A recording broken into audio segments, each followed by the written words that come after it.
Shalom, damai dan kasih sejahtera Tuhan Yesus. Di sini saya akan membacakan resum bab 2, yaitu manusia dan kebudayaan, yang terdiri dari 10 materi, yaitu A. Manusia, B. Hakikat manusia, C. Pengertian kebudayaan, D. Perwujudan kebudayaan, E. Substansi atau isi utama, F. Sifat-sifat budaya, G. Pengaruh budaya terhadap lingkungan, H. Proses perkembangan kebudayaan, I. Kebudayaan, dan J. Perubahan kebudayaan. A. Manusia. Manusia dan kebudayaan merupakan salah satu ikatan yang tidak bisa dipisahkan dalam kehidupan ini. Manusia sebagai makhluk Tuhan yang paling sempurna menciptakan kebudayaan mereka sendiri dan melestarikannya secara turun-temurun. Budaya tercipta dari kegiatan sehari-hari dan juga dari kejadian-kejadian yang sudah diatur oleh Yang Maha Kuasa. Siapa itu manusia berdasarkan unsur-unsur yang membangunnya? Ada dua macam pandangan yang akan menjadi acuan untuk menjelaskan unsur-unsur yang membangun manusia. B. Hakikat manusia. Manusia diciptakan oleh Tuhan sebagai makhluk hidup yang paling sempurna, melebihi ciptaan Tuhan yang lain. Manusia terdiri dari jiwa dan raga yang dilengkapi dengan akal pikiran serta hawa nafsu. Tuhan menanamkan akal dan pikiran kepada manusia agar dapat digunakan untuk kebaikan mereka masing-masing dan untuk orang di sekitar mereka. Manusia diberikan hawa nafsu agar mampu tetap hidup di bumi ini. Salah satu hakikat manusia lainnya ialah manusia sebagai makhluk sosial, hidup berdampingan satu sama lain, berinteraksi dan saling berbagi. C. Pengertian kebudayaan. Kata kebudayaan berasal dari kata budi, budaya dalam bahasa Sanskerta yang berarti akal, sehingga kebudayaan diartikan sebagai hasil pemikiran atau akal manusia. Budaya adalah salah satu cara hidup yang berkembang dan dimiliki bersama oleh sebuah kelompok orang dan diwariskan dari generasi ke generasi. Budaya terbentuk dari banyak unsur yang rumit, termasuk sistem agama dan politik, adat istiadat, bahasa, perkakas, pakaian bangunan, dan karya seni bahasa. Sebagaimana juga budaya merupakan bagian tak terpisahkan dari diri manusia, sehingga banyak orang cenderung menganggapnya diwariskan secara genetis. Dari definisi-definisi kebudayaan, dapat dinyatakan bahwa inti pengertian kebudayaan mengandung beberapa ciri pokok, yaitu sebagai berikut. A. Kebudayaan itu beraneka ragam. B. Kebudayaan itu diteruskan melalui proses belajar. C. Kebudayaan itu terjabarkan dari komponen biologi, psikologi, sosiologi, dan eksistensi manusia. D. Kebudayaan itu berstruktur. E. Kebudayaan itu terbagi dalam aspek-aspek. F. Kebudayaan itu dinamis. G. Nilai-nilai kebudayaan itu relatif. D. Perwujudan kebudayaan. Perwujudan kebudayaan adalah benda-benda yang diciptakan oleh manusia sebagai makhluk yang berbudaya berupa perilaku dan benda-benda yang bersifat nyata. Misalnya pola-pola perilaku, bahasa, peralatan hidup, organisasi sosial, religi, seni, dan lain-lain, yang semuanya ditunjukkan untuk membantu manusia dalam melangsungkan kehidupan bermasyarakat. Wujud kebudayaan itu dibagi menjadi 3, yaitu wujud kebudayaan bersifat abstrak. Wujud budaya yang bersifat abstrak terdapat dalam alam pikiran manusia, sehingga tidak dapat dilihat, dipoto, maupun diraba. Misalnya berupa ide-ide, gagasan-gagasan, nilai-nilai, norma-norma, peraturan, dan cita-cita. Kebudayaan yang bersifat abstrak adalah wujud ideal atau sesuatu yang menjadi cita-cita atau keinginan serta harapan bagi manusia. Namun pada zaman modern seperti saat ini, wujud budaya abstrak dapat disimpan dalam bentuk karangan-karangan, karya-karya ilmiah, buku, file, disket atau hard disk, compact disk, film, kaset, dan berbagai media rekam lainnya. E. Substansi isi utama. Ada 6 isi substansi utama budaya itu sebagai berikut. 1. Sistem pengetahuan. 2. Sistem nilai budaya. 3. Pandangan hidup. 4. Etos budaya. 5. Sistem kepercayaan. Sifat-sifat budaya. Budaya memiliki sifat universal. Artinya, terdapat sifat-sifat umum yang melekat pada setiap budaya, kapanpun dan dimanapun budaya itu berada.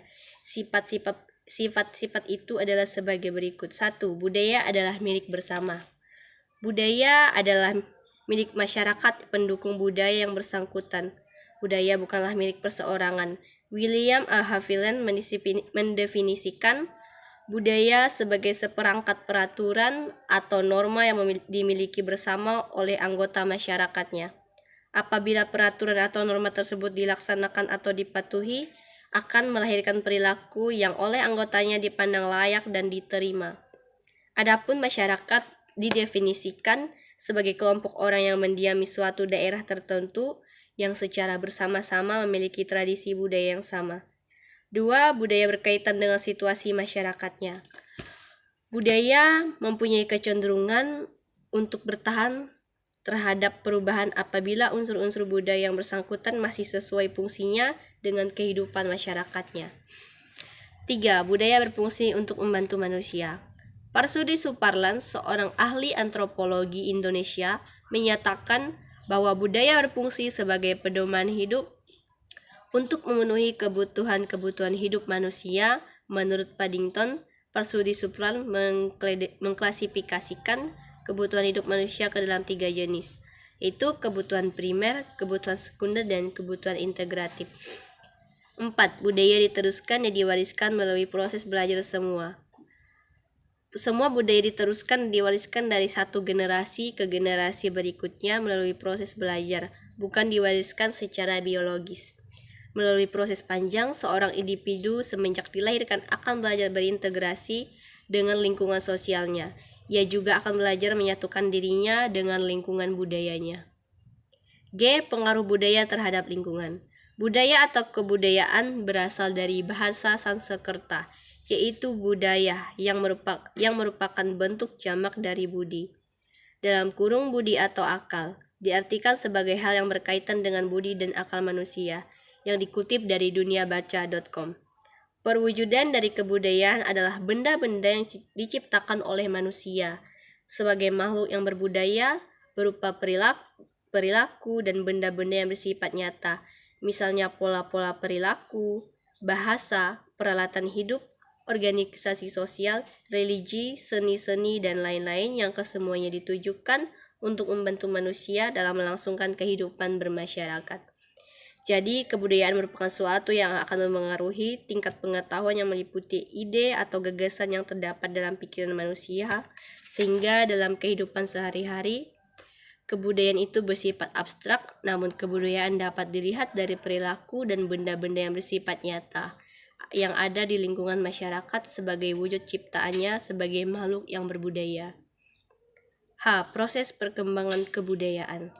Kebudayaan dapat didefinisikan sebagai suatu keseluruhan pengetahuan manusia sebagai makhluk sosial yang digunakannya untuk memahami dan menginterpretasi lingkungan dan pengalamannya, serta menjadi pengembangan bagi tingkah lakunya. Suatu kebudayaan merupakan milik bersama anggota suatu masyarakat atau suatu golongan sosial, yang penyebarannya kepada anggota-anggotanya dan pewarisannya kepada generasi berikutnya dilakukan melalui proses belajar dan dengan menggunakan simbol-simbol yang terwujud dalam bentuk yang terucapkan maupun yang tidak. Dalam artinya termasuk juga berbagai peralatan yang dibuat oleh manusia. H. Kebudayaan. 1. Hambatan budaya yang berkaitan dengan pandangan hidup dan sistem kepercayaan. 2. Hambatan budaya yang berkaitan dengan perbedaan persepsi atau sudut pandang. 3. Hambatan budaya yang berkaitan dengan faktor psikologi atau kejiwaan. 4. Masyarakat yang terasing dan kurang komunikasi dengan masyarakat luar. 5. Sikap tradisionalisme yang berprasangka buruk terhadap hal-hal baru. 6. Sikap etnosentrisme. 7. Perkembangan iptek sebagai hasil dari kebudayaan.